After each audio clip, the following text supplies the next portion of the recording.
and endless skies. Oh, I'm living that nomad life, city to city, feeling alive. From mountain tops to ocean drives, unchained I thrive, I thrive. And so, thank you so much for joining us here on Nomads 50 Plus. My name is Chris Kalaboukis, and my current mission is to interview 1,000 digital nomads or midlife recalibrators to get their stories of what it's like to jump into the digital nomad life, or if they've gone through a midlife recalibration, and see what's happening. So today we have a very special guest. Why don't you tell us a little bit about yourself and your story? Yeah. So my name is Colleen Kohanik, and I've had all of the above, the midlife calibration, going nomad, all of those things. I actually became an entrepreneur 8 years ago. I was laid off from my corporate job and just started my own online business, not really having thought that, oh, one day I will be going nomadic and doing this. But I'm very glad that I did that, because now I'm pretty free to, I always say I'm free to move about the cabin now, so to speak, with my job. So that's kind of nice. That's kind of nice. But I'm a nomadic newbie. I'm a newbie. The box is behind me. I haven't left yet. I'm packing. You're on your way. So you're Yes. a potential digital nomad or an aspiring digital nomad. Perfect. Exactly. Well, I'm officially homeless as of May 1st, so I have to be out of my apartment. So So you have 30 days to vacate the yes, premises. I'm going. Yeah. Exactly. So tell us about your. So was the layoff sort of like the wallop? Because I think I like to use the term wallop. It's like everybody gets this wallop to change their lives. Was that the thing that did it to you, or were you already unhappy and you were thinking about doing something different? No. In fact, I had a job that I loved. I was very fortunate. I worked in educational publishing, but I had a job for the last 8 years that I was corporate that took me all over the world. So I was kind of jet setting around the world for business anyhow, loved it. But the industry was definitely in decline. And so I wound up in a layoff with 10,000 people. Yikes. And I At was least it wasn't personal. Yeah, it's never. I'm like, it's not personalized, but there's still 30,000 employees, so I'm going to take it personal. But yeah, but I had just hit 50. I was just hitting 50, and I thought there's 10,000 people flooding this market now, looking for a job in an industry that is, shrinking anyhow. And so I had heard a lot about, oh, have an online business, start an online business. I'm like, how hard can it be? I'll do that. Not having any idea what I was talking about, but I did jump in 8 years ago now, so I've learned a lot along the way, and I have built, a sustainable business and all of the good things. But yeah, I probably wouldn't have quit my job, but I'm actually grateful that it happened at the time. So when it first happened to you, what was your first thought? Did you think, oh no, this is terrible, I have to find another job right away?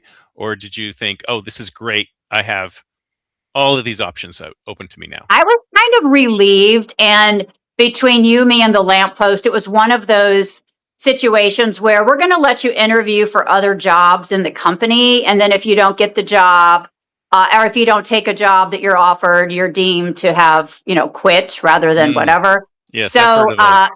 Yeah, it was a little bit. So anyhow, needless to say, my interviews for other jobs were very, very poor. And I was not offered any job, which I was thrilled, because then I had been with the company a long time. So I had a decent severance. So I had about a year severance pay, which was a nice cushion. Exactly, it was a nice cushion. And it was paid out over the year. It wasn't like a lump sum. So I felt like I had a good cushion to do it. As it turns out, it took me longer than a year to, the learning curve of having an online business. But I was very fortunate in that aspect. So that was very helpful to me, kind of getting into the online space. And then once I got the bug of being in control of my own schedule, it was really hard to think about going back. So I don't think I'm actually really employable anymore. Yeah. Well, once you get to a certain age, I wouldn't say age, but level of experience.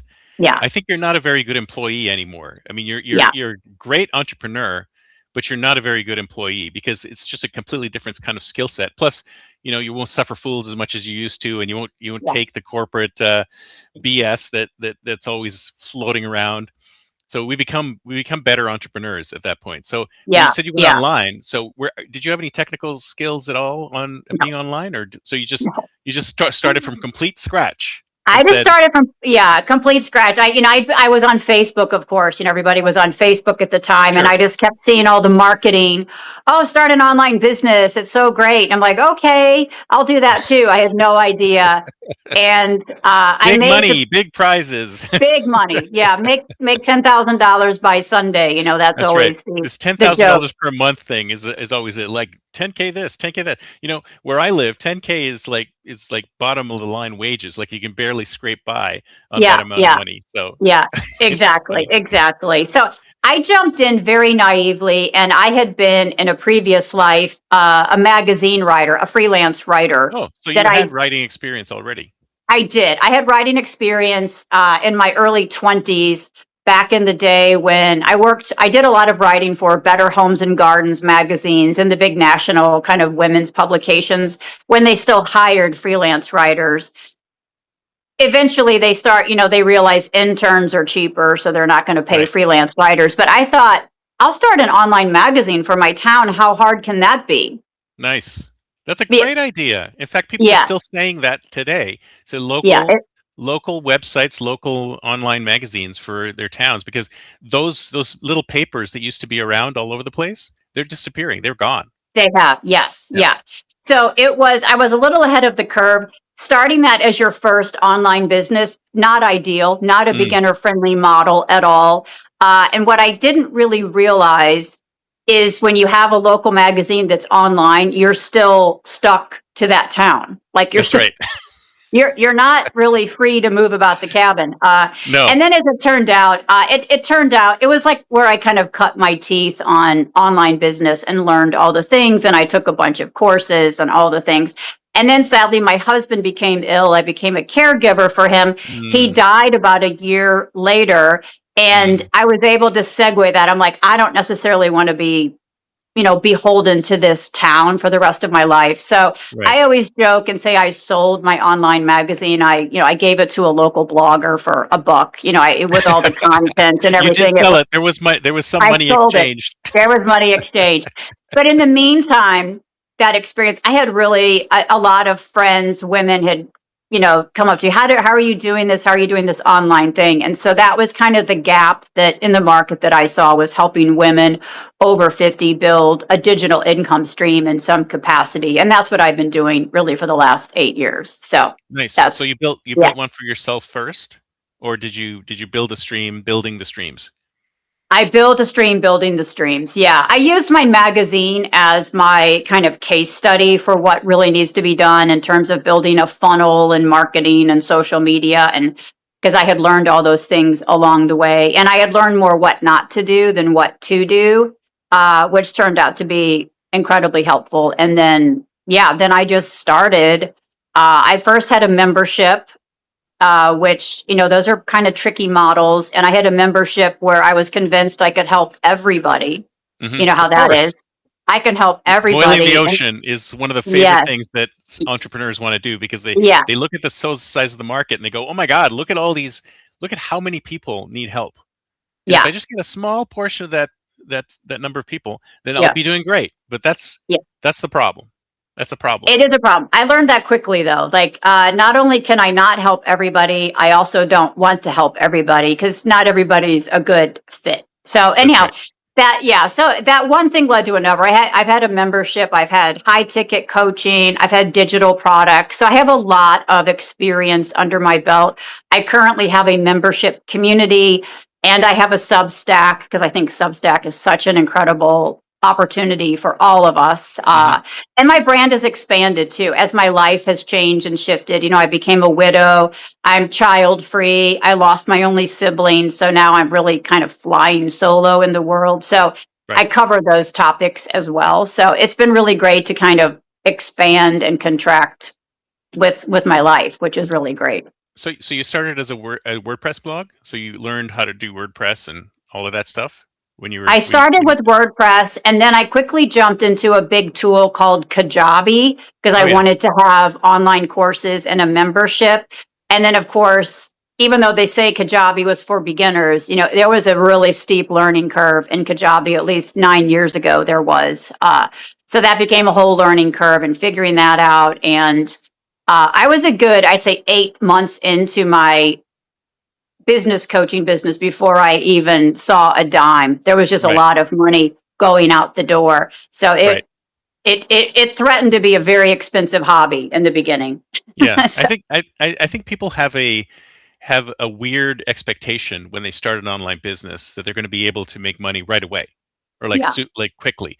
And you might be able to make a dollar or two here and there, but yeah, sustainable income yeah, really is a long-term thing. It really takes a long time to get to the point where you're yeah, going, okay, this is sustainable. I can keep doing this and I can keep expanding it and I can actually start to replace my income that I had before. But it takes a while to get there. I mean, how long did it yeah. take you to get to the point where you were comfortable saying that I've replaced my income from before? Yeah, Not I'd exactly say the same, but as much as you 18 could afford. months. So it took at 18 least a year months. and a half. Yeah. Yeah, and I hadn't fully replaced my income, but I was getting there. I think like what I always tell my students is you need a year to 18 months to get to a place where you know what level of effort and activities are required to, sustain a specific level of income. And then you Exactly. grow from there, you scale from there. But in the beginning, if you're starting from scratch, everything is a learning curve. I mean, people were talking about Oh yeah. funnels. I'm like, what the hell's a funnel? Like, I have one in my kitchen. Like, So you really everything, started from scratch. I started from scratch. And, people would talk about email service provider. I'm like, what? Like my Gmail, like everything was a learning curve. And my audience tends to be starting at that level as well. Just, they're coming from a nursing career or they're retiring corporate or whatnot. And they just haven't been exposed to the, online marketing and online business. And of course, now there's so many opportunities. Like, I think Substack is an incredible opportunity. Like, the school platform for communities is a really great opportunity, depending on how you want to approach it. And the tools are much easier now. I can't say Hmm. Substack is super easy; it's much improved, but I do love it as an app for it. I mean, but there's it takes some doing on the back end to figure out what you're doing on Yeah. Substack, Well, but it's good. everything. Yeah, everything takes some doing. Plus, you can jump into Substack really easily, but then you may not do it right depending on what you're trying to do with it, right? Because there's so many, because it's so many things to so many people, right? For some people it's just a personal blog, for other people it's a money making thing, for other people it's something completely different. So it's just like any other tool. Is you configure it properly to where you want it to go, then you can do that. But for some people it's like they started as a personal blog and say, how come I can't get any subscribers, how come I'm not making any money? Well, maybe Yeah. that's you're selling. It's a hard thing to swallow, but maybe you're putting something out that people don't necessarily want to purchase, right? Yeah, yeah, There's no and I think demand for what you're yeah, doing. a challenge is too, like I say to my students all the time, the thing you will do most in any business that is your own is marketing, and nobody will tell you that. Like, Yeah, everybody thinks, "Oh, I have like this wonderful I love to art. I love to do art and paint." That is great, but guess what? You're not gonna be doing a lot of art and painting. You're gonna be marketing your, art and painting course. So marketing is the key. And that takes a lot of effort, whether it's on social media or paid ads or like on a Substack that has internal referrals kind of thing. It all just takes time. But marketing is the thing you'll do most. That's what you really need to master. And that takes a little bit of time for yeah, sure. Yeah, for sure. Yeah. yeah. And I think that's sort of in general, that's where we are for most businesses, right? Because it used to be you would build a business and then you would market the business, but now you're kind of building your business in conjunction with building your audience, or sometimes you've even building your audience first and then Yeah. going to your audience. What do you guys need? What do you guys want? What can I do for you? So where were you when you were first starting this? Were you like, you knew that there was a specific audience that you wanted to deal with and you knew what their issues were? Or did you try building the audience first and then address them with courses and et cetera? Yeah. I mean, a little bit of both. I knew I wanted to help women over 50 start an online business. Even that was very vague in terms of a niche or an audience. So then I kept getting narrower and narrower, more to like, we're going to take something you know how to do. We're going to translate your know how into a digital income in some capacity. I usually start my students with a really simple digital product. But I operated on Facebook first. 9 years ago, Facebook wasn't as dicey as it is now in terms of reach and engagement and whatnot. So I started with a big Facebook group. and then marketed to them.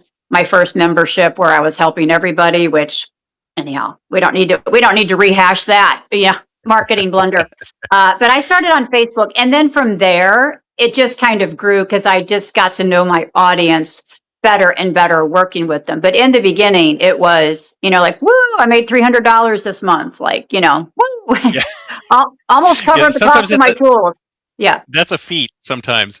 So you went into Facebook groups that were already pre-existing and you started talking to people there. I mean, isn't that somehow frowned upon sometimes when you try to market your services in one of these groups? Yeah, I mean, back in the day, 9 years ago, that was the marketing strategy, is you would show up in other groups and just be helpful, be really helpful and answer questions. You're not marketing your own business, and then people start following you. And then it just kind of begets and begets. And I was given really good advice to start an email list very early. So I, went with smart. MailChimp, the old MailChimp. So did I. I think everyone has been a MailChimp customer at some point in their it lives. was free. It was free. They're like, it's free up to like 500 subscribers. I'm and like, then you start becoming successful and you're like, now I got to pay? What the hell? Yeah, I got to pay. Yeah. And how will I ever get 500 subscribers?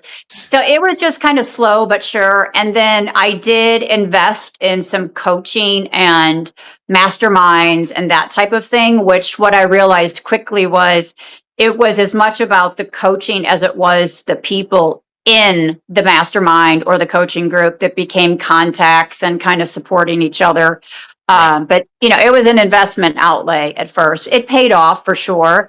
But it's taken me 9 years. Like I always tell my students, like probably my primary social media now is Instagram. It used to be TikTok before TikTok went wonky.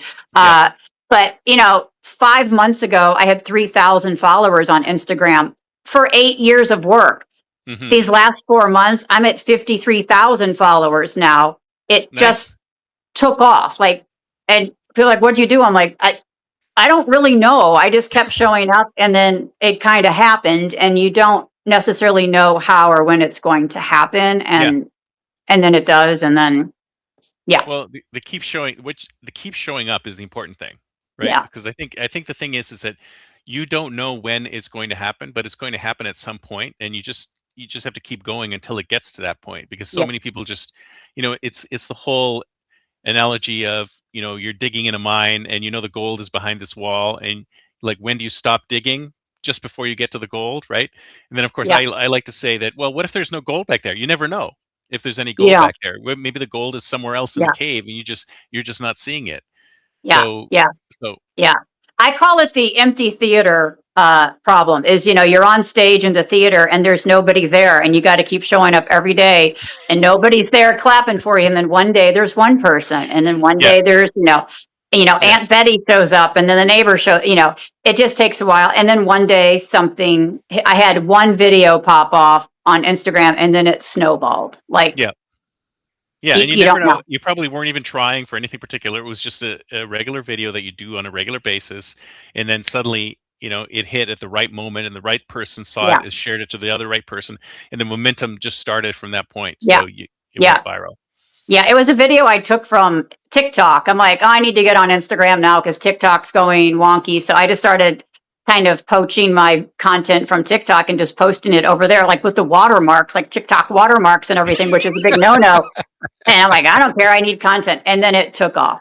And then you just don't know. You just don't know. And then it just it snowballs. Then you get momentum and So now you probably don't have to market as much as you did before. Are you still marketing as much as you did before? Oh, yeah, because I think I do market a lot still. I try to do at least one or two. I've done a live video every day for over 600 days now from either TikTok or Instagram. And that has been an incredible tool to grow my audience. I just show up first thing in the morning, like 6 or 6:30. I call it Coffee with Colleen and Trixie. Trixie's my dachshund.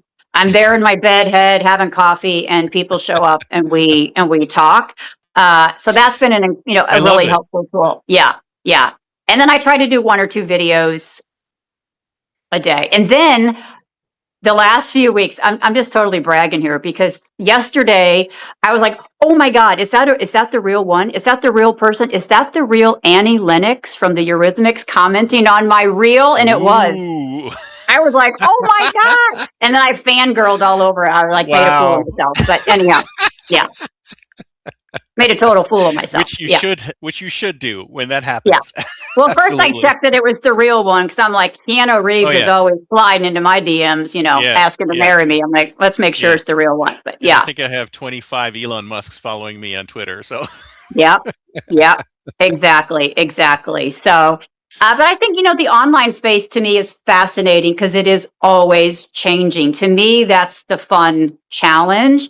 It's probably similar to why I'm going nomadic is I just love new. I love being put in new spaces, new, find my way out kind of yeah. thing. So I like that about the online space, that it's always, now I'm on Substack. It's interesting to learn Substack and how that works and how do you, you have to market differently than you did on Instagram. But yeah, I market more and more. The more my audience grows, the more I'll market because obviously I can scale more there. Yeah. So it's Yeah. interesting. So would you say like as a portion of your time, how much of your time is actually working and how much of your time is actually marketing? I would say when I'm working, 90% of the time it's marketing, to be honest. And I'd say I put in probably a solid 30, 35 hours a week, Mm-hmm. mostly because I'm not overly efficient or strict about it. So, and it's, I live on my own now, so I can easily work on a Sunday if I want, or in the evening if I want, or I tend to be a very early morning person. So, yeah, I put in a lot of time. It's my business is also my hobby and my lifestyle, and it's also my business. So, this going nomadic now, I'm like, how am I going to monetize this? Yeah, Well, it sounds like you bring your life into your business, right? yeah, That's basically yeah, what you're doing. So that's why kind of like all of there's no barriers between them all. Everything's no, all blurred together. yeah, And I was going to ask you, it's like, how some people say, well, you have to stay on brand when you're messaging all the time. But I'm assuming you just talk about yourself and your life and what you're doing. yeah, And yeah. I so you am don't my brand. necessarily, yeah, Yeah. Yeah, I am my brand, which, is, the pro of that is easy. I just show up as myself. The con of that, obviously, is it's not a sellable asset in the future because it's me. I yeah, can't sell my company or whatnot. But yeah, and it just kind of goes with me. It follows me. And I see a lot of people now in the online space doing, portfolio businesses, they call them, where you do a little bit of this and a little bit of that and a little bit of this and you just kind of cobble it together and make it work, hmm which to me is interesting because I get bored very easily. So I need, seven projects, not seven, but I need multiple projects going at one time to keep me interested. So like this nomadic lifestyle now, I'm like, I'm getting so many questions about logistics and all the things. I'm like, I could do a guide. I could do subscription Substack. I could do, a million things. So kind of looking at it that way as well. yeah. So when you said you built your business after your husband passed away, that's when you realized, wait a minute, I have to build something that's location independent, or it was like after you got rid of your newsletter, your local newsletter, or your Yeah, local yeah, newspaper, you said, yeah. now I need to do something location independent, but you weren't thinking about being nomadic at some point, but you were thinking about just No, traveling. no. Yeah, after my husband passed away, I thought, I mean, it really started, am I going to stay? I lived in a small town in Florida, south of Tampa, which was a lovely town, but it was a bit isolated. And I hmm thought, ooh, am I going to stay here? Or I probably need to get back to civilization. I kind of called it. And then that's when I realized, like, ooh, this business that I have that's generating revenue it's hyper local. It is Yes. hyper local. So I might as well have a brick and mortar. And I'm like, that doesn't really work. I just went after the freedom. I Right. just want to be, like I always joke, free to move up about the cabin.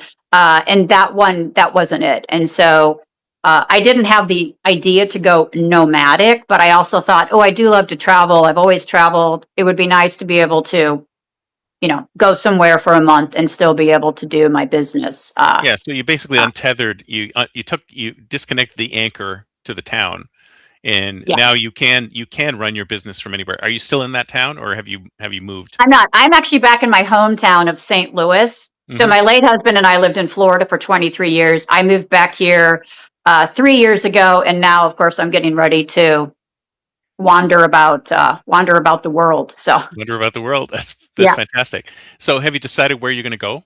Like, where's your yeah. first destination?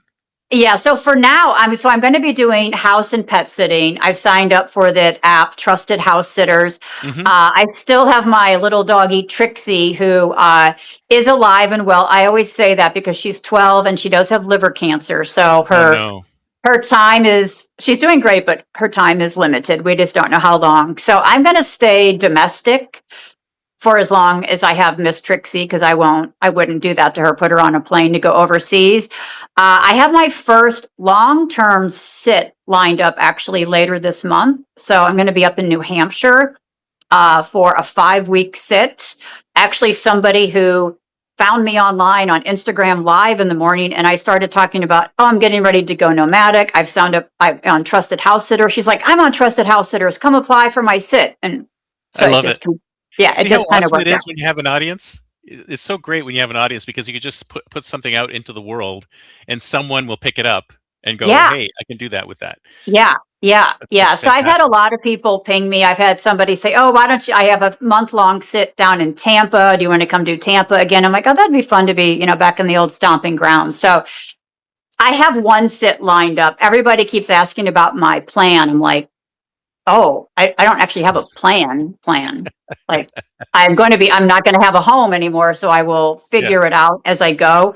I'm signed up on the app. I know where I'll be up in New Hampshire, and it was kind of up in the air if my lease would terminate before I went or after. So I'm like, but once I'm up there, I'll probably stay up there for the summer at least, and then maybe Sure. make my way down to Florida. So I have a sketchy plan in my mind, but not really a specific plan. I'm Well, more of well, a wing it kind of gal. yeah. Well, the plan really was not to have a plan. I mean, isn't that the whole point Yeah, of it? Is it, yeah, you're in a place, you'll be there for a while, and then you go, "Oh, it's time to go. Time to move to the yeah, next place and the next place." yeah, And then yeah. so when you are able to travel overseas, do you know where you're thinking about going? Yeah, I'll absolutely. So my late husband was from Germany. I'd love to get back to Germany, see a lot of German friends. I lived in France for several years, way back in the 80s. So I'd love to get back to France. Scotland, I would love to. My father was born in Scotland, so get over to Scotland. And then from there, just kind of see where the wind takes me. I'd love to get to Scandinavia. Maybe I haven't really traveled in Scandinavia, and just kind of see what comes up, what's interesting. I think right now in my head, I feel like I will like longer sits than, like, I don't want to be moving every 3 days or whatever. That seems like that would be a lot. Yeah, it's like So a couple weeks to a month to 2 months or something like that. yeah, Somewhere. yeah, Yeah. yeah, yeah. And I know in Europe it's easier to find longer sits because they have long vacations over there, unlike Oh yeah. us here in the States at least. Or I think Europe and Canada, aren't you? I think you guys have nice vacation too. Yeah, and they have summer homes and stuff like that. So Yeah, there's like yeah, yeah. They there's a leave lot for more. 6 weeks or whatever. Yeah. So it's easier to find long-term sits over there. So I'm just going to kind of go with the wind. I would love to Mhm. do a bit of Mexico maybe. And I have some people that I started following online that are nomadic. Like one woman, she's going to Italy for the summer because she joined an Italian language school, like a language immersion. So she Oh, found a nice. sit near the town. So, I'm like, there's all sorts of interesting ways of planning your itinerary and whatnot. So, yeah, yeah, So one of the things we talk about is funding your travel. So you're obviously doing well in your online business, so you can easily fund your travels, and it's going to be cheaper living outside of the country anyway because it's expensive. I'm assuming where you're living now, so it'll yeah, be cheaper living elsewhere. So where you could just continue doing the same things that you're doing. So what will you yeah. be able to do all of them location independent? So everything is completely location independent Yeah. now. Everything is online. Everything is location independent. And it'll be, significant savings for me. I won't have rent. I'm in an apartment. I won't, have parking. I won't have utilities. I'll have minimal travel cost, of course. But a lot of people do the house and pet sitting because it does obviously reduce significantly any living cost for a time being. And yeah, and just keep doing my business and make make the travel part of my business and, kind of vice versa, make Yeah. it all And part of then, it. so when you do house sitting, I'm assuming you get paid for house sitting as well. So, but it's Trusted not that house much. sitters, you don't. No, You trusted don't. house sitters, there's no money transacted. The transaction is a place to stay and a place of your choosing in exchange for caring for their pets. I Right. know a lot of people, almost everyone that I've talked to that has done like an app like Trusted House Sitters, they wind up with like a regular customer that says, do you want to come back or whatnot? And those become paid sits. Right. Because I'm like, when I used to hire a pet sitter in Florida, I'm like, I was paying $125 a day. I'm like, Yeah. yeah, I mean, it's pricey. So I could definitely see that becoming a thing. But I And that would feel, be another. I'm new to it. Yeah, I'm new to it now. So And yeah. that's another income stream right now. So your income stream. What are your income streams exactly? Like, where do you make your most of your money Yeah. from? So my income streams now are I have a membership community. So there's monthly recurring revenue. I do tons of like one-off workshops and I have digital products that I've created and built over the years. And my next income stream will probably be Substack that I want to Hmm. monetize my Substack. So I have those. I'm also doing some UGC, user generated content, which kind of happened by accident because I built an audience on social media and people started reaching out to me Hmm. like, do you want to do this? Or so that kind of surprised me. So I've looked a lot at, or I'm learning more about UGC, user generated content, which I think is a great opportunity for anybody because you don't need a social media following. Like you can go approach brands and say, hey, I will sell your lotion or your Yeah, microphone, because you're whatever like it you're is. like an influencer now. I mean, did you ever think you were going to be an influencer? No, no. Well, I mean, now that Annie Lennox is following me, but but I know. And the thing about UGC is the way people normally teach it is you don't have to have any social media following because you basically make the video about the product for the brand. They use it as their ads, their advertising on their accounts. So it's not about you having like a million followers or something. So I'm not, if I do UGC videos, I won't post that to my account. Like that'll Hmm. be uh, like I've had one AARP has approached me. I haven't gotten that one yet, but I'm like, oh, that would be a good one. That would be a good one. I know, but I'm like, damn, I hate being old enough for that, but we are. But we Well, are. William Shatner is doing commercials for Fiber now, so I mean, I know, you take I what you can know, get, right? I know. John Bon Jovi was on the cover of the AARP magazine a couple months ago. I'm Oh like, my oh, God, no way! that hurts my Seriously? heart. Yeah. I'm like, oh, Bon Jovi, come on. Anyhow. So I think there's so many opportunities, UGC, Substack. I mean, these are the things that I teach because a lot of my audience, they don't necessarily want to be on social media every day and doing content and all that because it is a lot of work and it's a lot of work and you have to deal with the trolls and all of Yeah. that. Well, So it's kind of a treadmill, right? Once you start creating it, and once it starts going, you just have to keep going, right? I yeah, mean, can you take breaks? I mean, you have you really ever taken can't. breaks? Yeah. I mean, it'll kind of mess with the algorithm if you do. So the nice thing about I've been doing it long enough now, you have like an inventory of content. You can totally repost videos you did 6 months ago Yeah. without any problem. So I have an inventory of videos now that I don't have to be like too high pressure with it. But yeah, but it is a little bit of a like once you get a bit of an audience, like you're always like chasing that high. Hmm. Oh, I only got 3 followers today. And it becomes, so sometimes you just have to like shut that off because I'm like, that is not important. I'm not an influencer. That is not why I'm on social media, right? But I'm on social you media become an influencer now. Now you are basically an influencer because kind if of you're by getting. accident. Yeah. Yeah. By But accident. you were Yeah. just trying to promote your business, and you ended up Yeah. becoming an influencer through out of that, which is great because Yeah. I Yeah. mean, on the one hand, well, actually, it's a double-edged sword, right? Because on the one hand, you've always got to be on. You can't just take off for a bit and have it not whack you on the algorithmic side. But at the same time, you want to be able to take breaks, right? Yeah. So Yeah.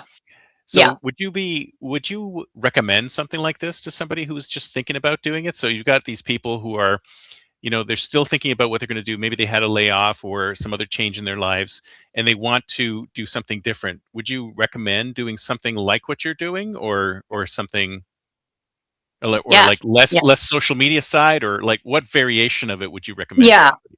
Yeah. I always say it's the online space, I think, is an incredible opportunity because you can take any know-how or any interest and translate it into some form of a digital income stream. And Right. you can also create a digital income stream based on your own preference. I like doing video. I like doing social media.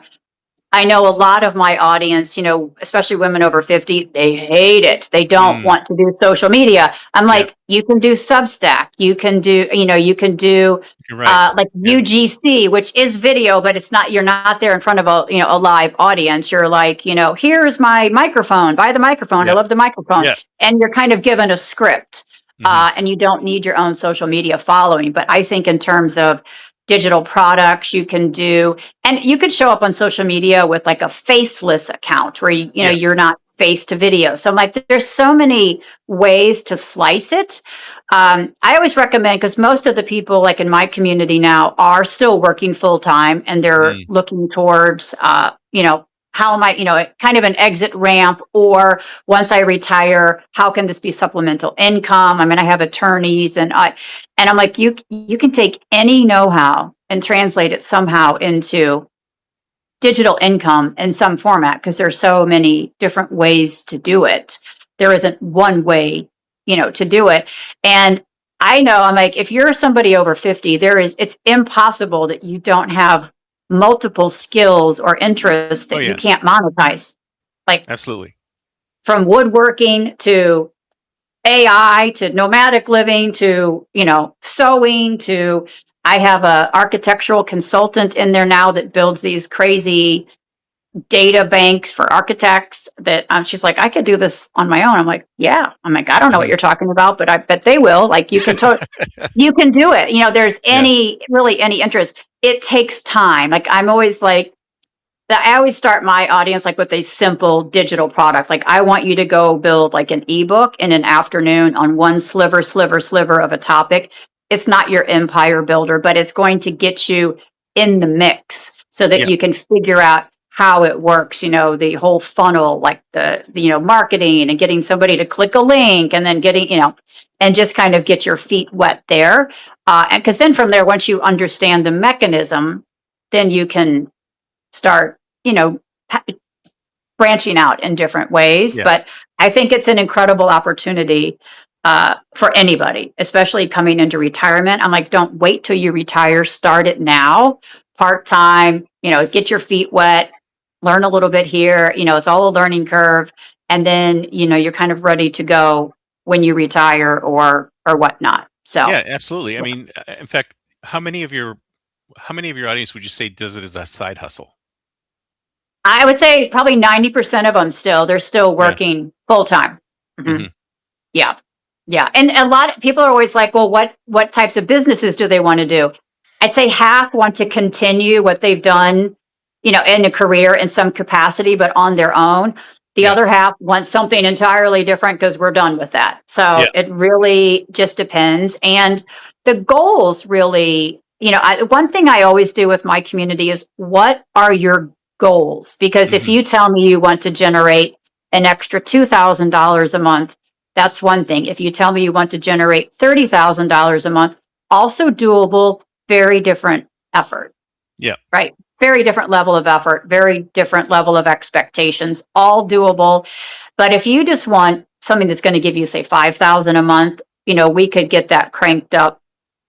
I don't want to say by tomorrow. It's not by Sunday, but pretty easily. That's not an over ask. Like that's a really, once you get going, that's a pretty easy level to maintain. And But so, yeah, doesn't that depend on what they're interested in, though? I mean, can you get to that? I mean, the demand has something to do with it, right? I mean, if you're doing something where you're selling financial services or health and wellness, or like the hot, what is it, health, wealth, and I forget yeah, what the health, wealth, and relationships. So if you're in those yeah, spaces, it's much easier to get to the 5K, 10K, 30K a month than yeah, if you're doing something a little more esoteric or has a smaller audience? Yeah, I don't know. I mean, to me, we've all heard that, marketing term, the riches are in the niches, like as Hmm. narrow as you can get. Like I host my community on the school platform, Yep. SKOOL. And if you go there and they have a whole section called Discover Communities, and you see people and you can see people like how many members they have and like what the membership rate is. There is wild stuff on there making very big amounts of money, like Really? pickleball school. Wow. Pickleball Well, the school is one. pickleball is very popular. It is. Guitar lessons. There Hmm. are two young men that they started a local poop scoop business, and now they teach people how to build poop Start a scoop poop scoop businesses. business. They're pulling in a couple $100,000 a month in their membership. A couple Wow. 100,000 a month. So it's I think it's a matter of really, I always say it's finding your secret sauce. There's no idea that's not been done. Every idea has been done, right? Sure. So it's like finding like what's your angle on it and kind of going all in on that. So I don't think it's necessarily the niche as much as how much you're willing to market it and really Right. hone your message and get to that what is the problem you're solving kind of thing. So Yeah. we can't be vanilla or generic for sure. So would you say that school is a good platform to build your business on? Because it sounds like most of your money making pieces are in school. Yes and no. I love school. I actually don't love it for what I'm doing right now. And I know that sounds counterintuitive, but what I love about school is the same thing that I love about Stan Store. If you're familiar with Stan Yep. Store, it's Yep. an online storefront and whatnot, is the simplicity of it. It's Mm. absolutely simple. There's 5 things you can do, not 6, not 4. There's 5 things you can do, and that's all you can do. There's no elaborate sales pages, that type of thing. So setting school up, and it's where I usually direct my audience. I'm like, if you want a membership community, go to school. It takes you 7 minutes to set it up. They have like a hobby version that's $10 a month. So it's, the price of a Starbucks coffee. It's not some massive outlay. The challenging thing about school is it's a community first platform. Mm. You have a classroom in there and all the things, but it is community first. So if you are not getting a lot of members and a lot of members engaging in that community, it always looks dead, like a dead Yeah. fit. So like the So empty room you were talking about earlier, right? yes, yes. And what I have found with my audience, I put it in school. I'm like, we're going to test it this first quarter of this year. I will likely move. I say likely. I'm thinking of moving my membership off of school just to get it so that it's not community first. I can look at the back end data and see everybody's accessing the classroom. They're accessing the resources. They're coming to our twice monthly Zoom calls. They want to engage there. They don't want to engage in the feed.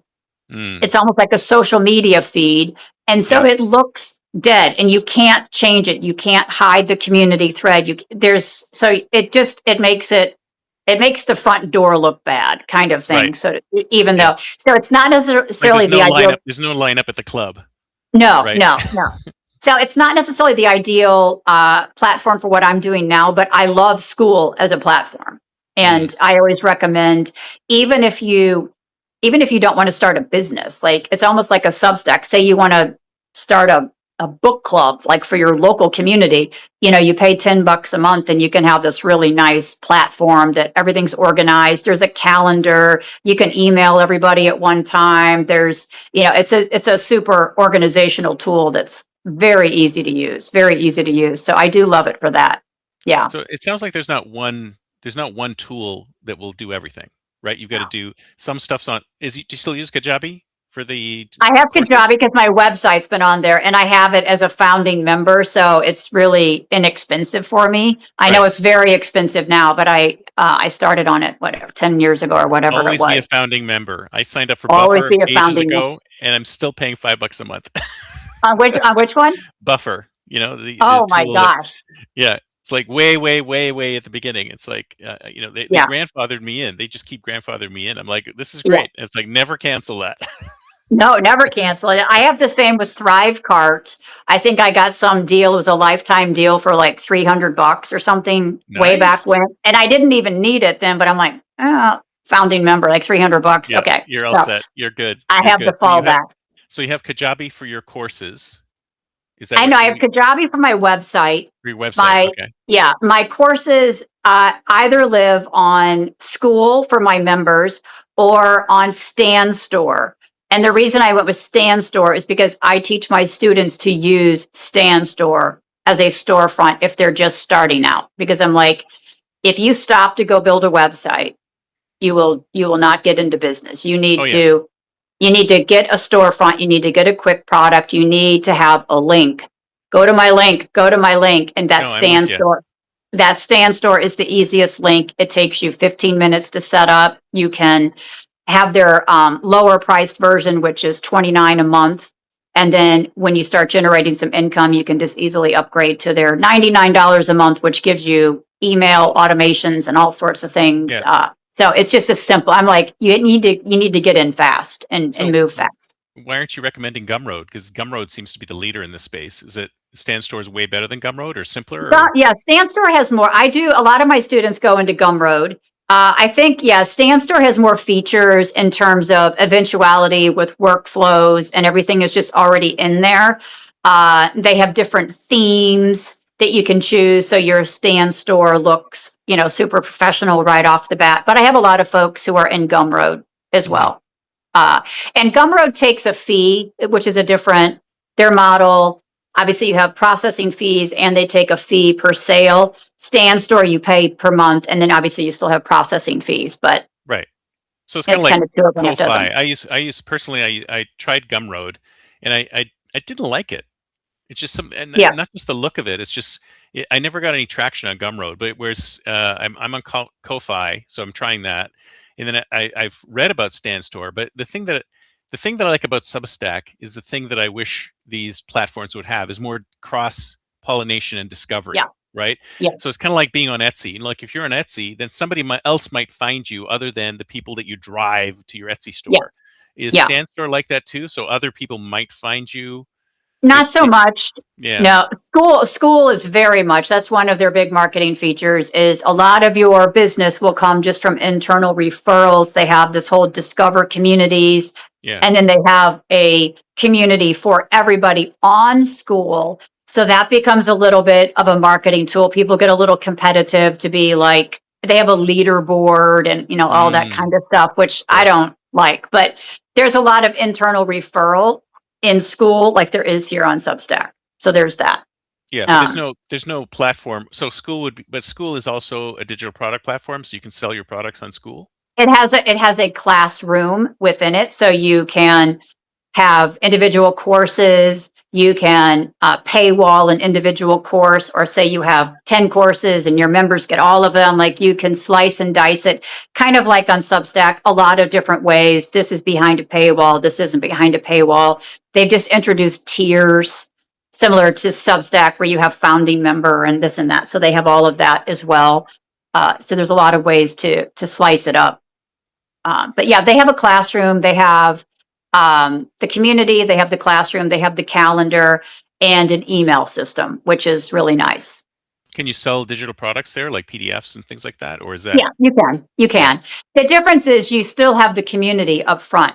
Those people have to be in a community, so you're monitoring and managing a community. So if you don't want a community, if you just want to sell digital products, then I would say Stan Store is your best bet. For getting started for beginners, it's easy, up and running. School is really community first. So you need that something that's going to be engaging, talking about, like if you had a nomadic community, but it's a lot if you've ever had a membership community to keep that going, the prompts and keep engagement going. And oh yeah, all of these things are work. People don't understand. It's like there's this fiction about, oh, I'm just going to go online and I'm going to set something up and it'll be passive income and I will never have, I could just like work for 4 hours a week or 2 hours a week or lie on a beach in Cabo and money will just continue flowing in. And it's like, it's not like that. No, no. I'm Does like, not whoever came exist. up with the term passive income should be, yeah, we need to have a conversation because it's anything but. And as soon as you get your system all dialed in and good, then they change it. Then they Of change it. course, Then of they course. change the And you're algorithm. They change It's like ads. what They happened change. with Medium. So many Medium writers are complaining about how their payouts are shrinking like anything. So somebody asked, like, where are you moving your community to? Like, if you're leaving school, where are you going? Yeah, You if know? I leave school, I could very well do something as simple as Stand Store or Kajabi because where my audience wants to engage, they want to show up to a Zoom call twice a month, right? I Right. don't need a community to do that. I can have a calendar somewhere that they access type of thing. So my first thought would be Kajabi because they have a very nice library kind of mechanism that people can come to your Kajabi and see that you have this and this and this and this. And oh, you click on it. Oh, you don't own that, so you can buy that kind of thing. So it's a nice library. Similar to Stand Store. Stand Store is just much simpler. So there really aren't sales pages on Stand Store. You get to write copy or put images in. So the conversion is maybe a little bit less than like a fancier sales page like in Kajabi. But for somebody getting started and for like me, I kind of just go with simplicity, to be honest, Mm. and look at the data. Look at the data. So if somebody is thinking about doing this, what would you say that their first step should be? Should they sort of like think deeply about what they want to sell, or should they just jump into the here's how to create a digital product?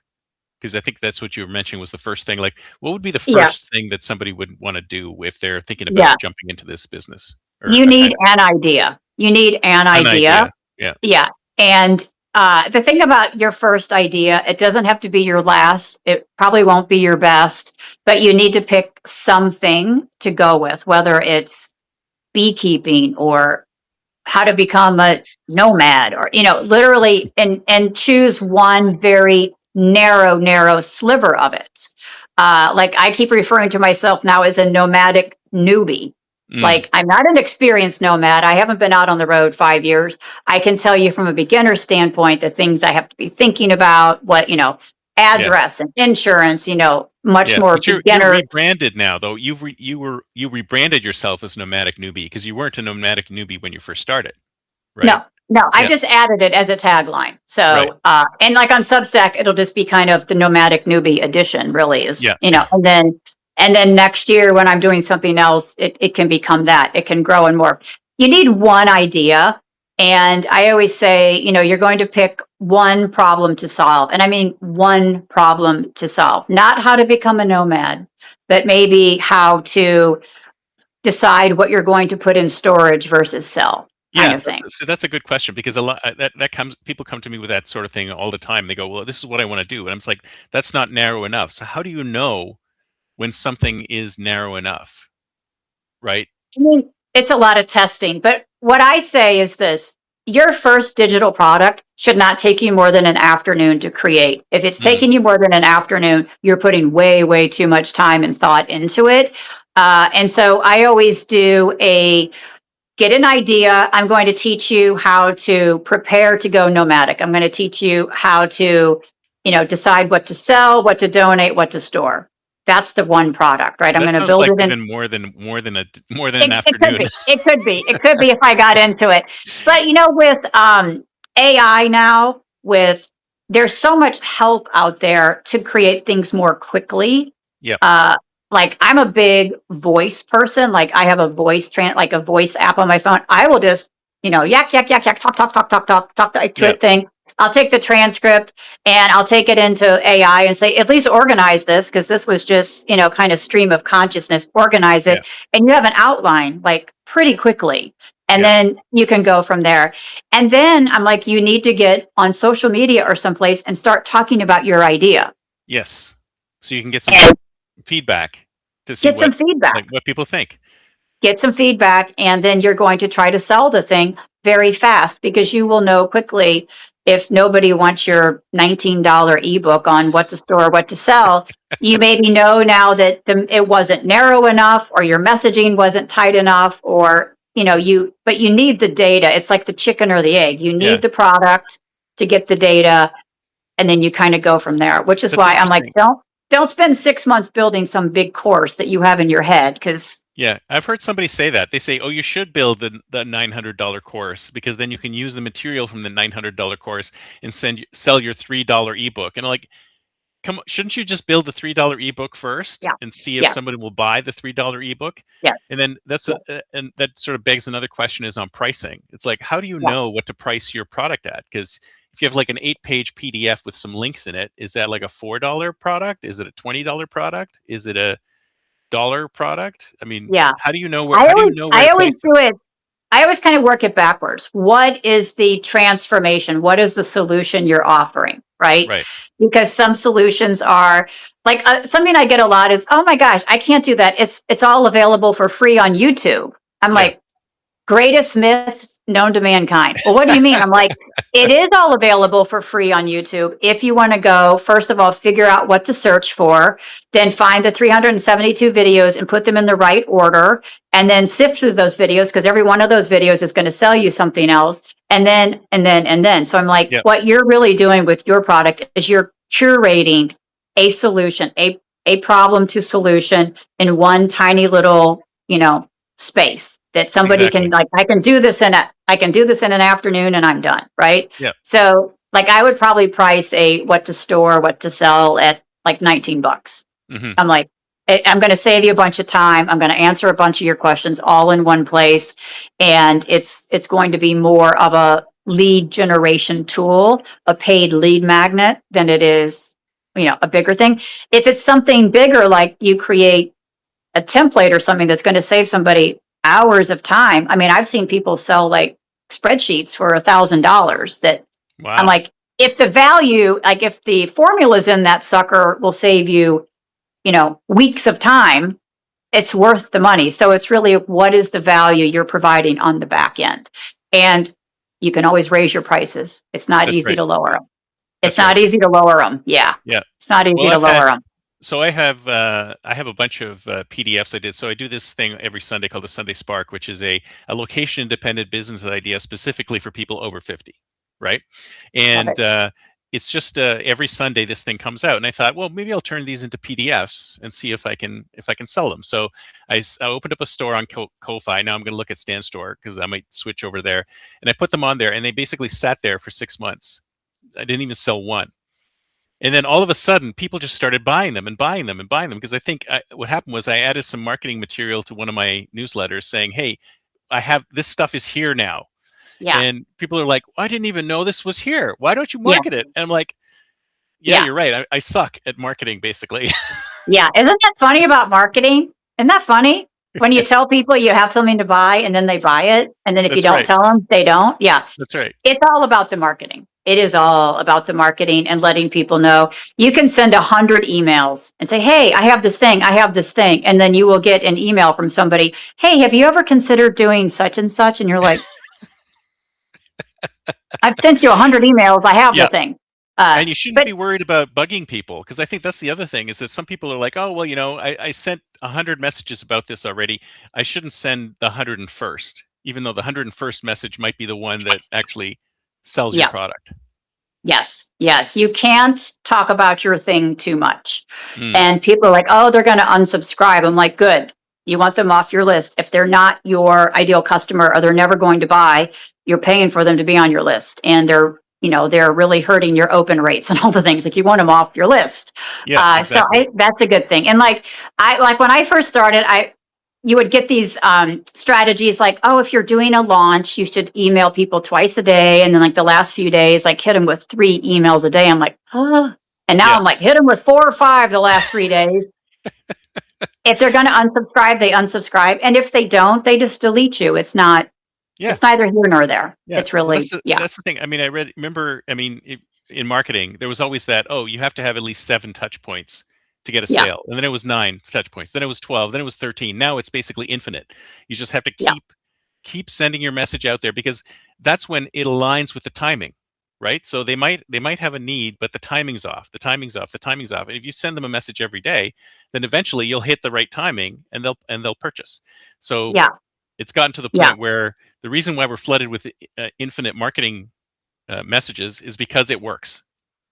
right? It works. It works. And our attention span is less and less and less. So Yeah. you need even more. Like, I don't know where the breaking point is, but, and another thing I always tell my people, be clear over clever. Don't try to be clever. Don't have some fancy name. Like, if you are teaching beekeeping, say beekeeping 101. Like, don't get some fancy name around it, because Don't people get too won't be able to artistic find about it. it. Just Don't get artistic. Yeah. I had No, this the other it's day. true. I was But on a call. simplicity is the thing that has to win, because otherwise people just don't get it, right? They don't get it. They don't get it. I was on a call with my members the other day, and I was trying to remember the name of this woman in St. Louis. She's a photographer. She started selling her images. I went on Instagram. I cannot find her account. Mm. I finally find her account. It is some bizarre name. I'm like, how about like St. Louis photography or something like that? Like, but I'm like, I That's was right. looking specifically because I had promised to get this person, but I'm like, you need to be findable. You need to be referable. People need to be like, oh, Chris, he's the nomad guy. Yeah. They need to put the two and two together. You Exactly. can't You have talk about your thing too much. Yeah. it's you need to be known for something, right? Once you're Yes. known for that, then it comes a lot easier. And that's why, like, there's a lot of people who are polymathic. Like, they have all these different interests and they want to do all these different things. But if you don't stay in your niche, then neither algorithms or people can find you, right? Because they'll go, well, what is that person doing? What are they doing? They Yeah. don't get that. So it's really important to, at least at first, make sure you maintain that narrow niche. But then once Yeah. you get a certain size of audience, then you can always expand from there, because they'll go, Yeah. oh, now she's doing this, or now she's doing that. Now they're able to understand what your core is, but then you can go off and Yeah. add things like nomad newbie to your list, right? Yeah, exactly. It expands slowly. And I mean, I've done that. Like, there's some people like in the market that I'm like, oh, I really like their model, and I'll take it to AI. And they're like, yeah, that model works because they have like 4 million people on their email list. Yeah, You exactly. You don't. That's not a good model for you. You are not them. You are not them. Yeah, you are not them. One day you might be Yeah. them. So this has been Yeah. great. Thank you so much. So if someone wants to get in touch with you, what's the best way? The best way is any of my social media accounts or my website are all at ColleenKohanik.com or at Colleen Kohanik. Yeah. Okay. Easiest so way. just put that in the show notes, and then people can go direct, and then Yeah. that's like your link tree, where it like links off to all the other things that you're doing. Yeah, Okay. exactly. And of course, here on Substack, it's Third Act Field Notes, but the username is my name at Colleen Kohanik. Yeah. Very cool. So I'll put all that Awesome. in, and we'll be good. So thank you so much. This has been great. Great. Thank you. Lots of fun. Thank you. I'm glad I was able to join today No, after my Thank you. snafu yesterday. Yeah. This was like super informative, and I hope everybody else found it informative too. So it was great. Thank you so much. Super. Great. Talk to you later. Thanks. Bye-bye. Bye-bye. Oh, I'm living that nomad life, city to city, feeling alive. From mountain tops to ocean drives, unchained, I thrive, I thrive. Oh,